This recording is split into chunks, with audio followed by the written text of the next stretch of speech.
врачи, педагоги, водители, строители, маляры. Сегодня на ярмарке вакансий в Назране различные ведомства и структуры предлагают несколько сотен вакансий соискателям. Причем, если вы не обладаете определенными навыками, то определенные организации предлагают еще и профобучение. Никогда не поздно понять, кем хочешь стать и найти свое призвание. А чтобы поиск увенчался успехом, в республике и проводятся такие ярмарки. Сегодня представляем не только вакантные рабочие места, но и учебные места. Значит, обучение проходит на базе образовательных учреждений Республики Ингушетия. Сегодня здесь представлены вакансии от 30 работодателей. И сегодня каждый безработный, посетивший ярмарку, имеет возможность подойти, узнать более подробную информацию по каждой вакансии. Пищевое производство, машиностроение, швейная отрасль. Здесь можно найти вакансию на любой вкус. Потенциальных работников привлекают еще и яркими презентациями. Список вакантных мест самый разнообразный. Например, в Малгобекской центральной больнице не хватает несколько десятков сотрудников. Сегодня медучреждение бьет рекорды по количеству предложений на ярмарке. Поскольку я представитель медицинской организации, могу предложить исключительно врачебные должности. Есть узкий профиль специалистов, которые нам нужны. Это, например, реаниматологи, врачи-рентгенологи. Сейчас острая нехватка у нас врача-онколога, потому что освободилась вакансия, то есть освобождается у нас с ноября месяца. Хотели бы получить квалифицированных специалистов с соответствующим сертификатом и образованием. Правда, пока больнице не везет. Соискатели больше интересуют юридические и экономические специальности. Как на примере Магомеда Халухаева. Молодой человек уже не первый месяц ищет работу бухгалтером или экономистом. Целеустремленный Магомед уверен, что сегодня его поиски увенчаются успехом.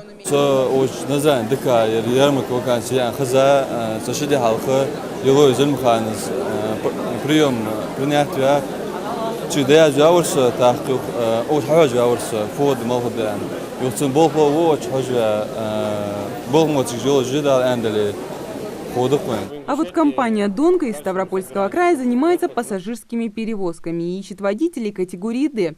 Соискателям предлагают 30 вакансий. Представитель фирмы уверен, что привлекательные условия и дополнительные возможности позволят ему набрать хорошую команду. Кто хочет приехать к нам с семьей или с детьми там ходит, мы готовы предоставить жилье, помочь обустроить детей в садик.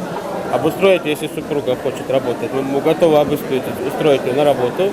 Я не знаю, как она будет там поработать, но мы думаем, что-нибудь придумаем. У нас полный соцпакет, и зарплата у нас начинается от 30 до 70 тысяч.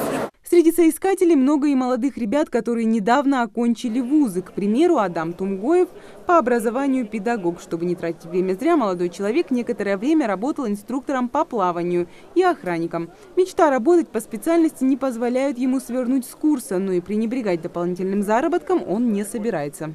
Заинтересовало город Назрань, там я нашел в школе работу номер 5.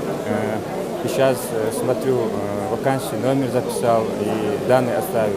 Азизу Камурзоеву можно назвать коллегой Адама. Девушка тоже педагог по образованию. Правда, раньше Азиза нигде не работала, только окончила вуз.